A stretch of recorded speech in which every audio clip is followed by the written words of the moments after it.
উত্তরবঙ্গের মধ্যে খুবই স্পেশাল এবং জনপ্রিয় একটি রান্না আলুর ঘাটি। আর আজকে এটা ডিম দিয়ে রান্না করেছিলাম, আর সেই সঙ্গে মিষ্টি কুমড়া এবং মাছের ঘাটি করেছিলাম। তো চলুন পুরো রেসিপিটা দেখে নেওয়া যাক। সবাইকে পুরো ভিডিওটি দেখার আমন্ত্রণ রইল। আমাদের অঞ্চলে যে কোনো অনুষ্ঠান বাড়িতে আলুর এই ঘাটিটা কিন্তু হরহামেশাই করা হয়, আর এটা সবসময় মাছ দিয়ে ঘাটি করা হয়। তো আজকে আমি ডিম দিয়ে রান্না করার জন্য আলুগুলোকে সেদ্ধ করে আধা ভাঙা করে এভাবে পানি মিশিয়ে রেখে দিচ্ছি। আলুর ঘাটিটা আজকে আমি ডিমটা ভেজে নিয়ে রান্না করব। তো ডিমটাকে প্রথমে পেঁয়াজ মরিচ এবং লবণ দিয়ে মাখিয়ে নিয়ে খুব ভালো করে এখন ভেজে নিব। আর প্রত্যেকটা ডিম আমি দুটো করে টুকরো করে নিব। আজকে 3টা ডিম দিয়ে এই আলুর ঘাটিটা আমি রান্না করে নিব। আমি এখন এই একইভাবে প্রত্যেকটা ডিম দুটো করে টুকরো করে নিয়ে ভেজে নিব। অনেককেই দেখেছি 2-3টা ডিম একসাথে খুব সুন্দর করে ভাজি করতে পারে, কিন্তু এই কাজটা না আমি একদমই পারি না। দুটো ডিমও যদি একসাথে ভাজতে যাই উল্টাতে গিয়ে আমার কাছ থেকে ভেঙে যায়।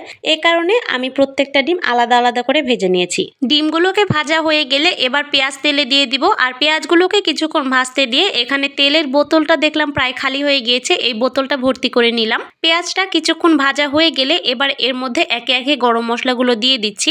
মশলাগুলো দেবার পরে এবারে তেলের মধ্যে আরো কিছুক্ষণ সময় ধরে ভেজে নিয়ে এবারে এর মধ্যে হলুদের গুঁড়া এবং মরিচের গুঁড়া দিয়ে তেলের মধ্যে কিছুক্ষণ ভাজলাম। আর এরপরে এবারে মশলা কষানোর জন্য পানি দিয়ে দিচ্ছি। এবারে 2 টেবিল চামচ পেঁয়াজ রসুন বাটা এবং 1 টেবিল চামচ আদা জিরা বাটা দিয়ে এর মধ্যে স্বাদ মতো লবণ, ধনিয়ার গুঁড়া এবং গরম মশলা দিয়ে মশলাটাকে খুব ভালো করে এখানে কষিয়ে নিচ্ছি। আর আজকের ওয়েদারটা এত বেশি সুন্দর ছিল, আকাশটা মেঘলা আর সকাল থেকে প্রচুর পরিমাণে বাতাস হচ্ছে। রান্না করতে এসে এতটুকুও গরম লাগেনি আজকে আমার। এখানে মশলাটা কষানো হয়ে গিয়েছে, আর এখন এর মধ্যে আলুগুলোকে দিয়ে খুব ভালো করে একটু সময় নিয়ে আলুটাকে কষিয়ে নিতে হবে।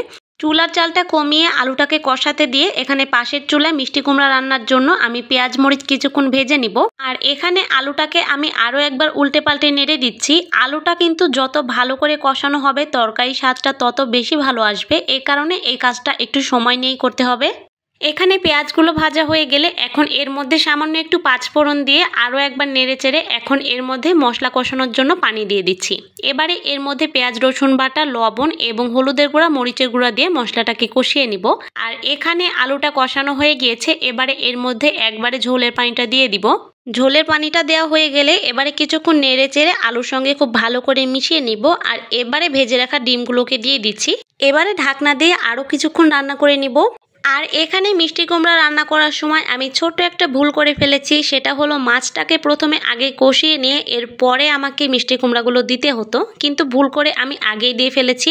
তো এখন মিষ্টি কুমড়াগুলোকে একটা সাইডে রেখে দিয়ে এবারে মশলার মধ্যে আমি মাছগুলোকে দিয়ে কিছুক্ষণ ঢেকে দিয়েছিলাম। আর এই যে মাছগুলো একদম নরম হয়ে আসছে, আর এখন এগুলোকে ভেঙে নিয়ে খুব ভালো করে আমি মশলার সঙ্গে মিশিয়ে নিব। আর এখানে তরকারি রান্নাটাও হয়ে গিয়েছে, এবারে এর মধ্যে ভাজা জিরার গুঁড়া দিয়ে নামিয়ে নিচ্ছি।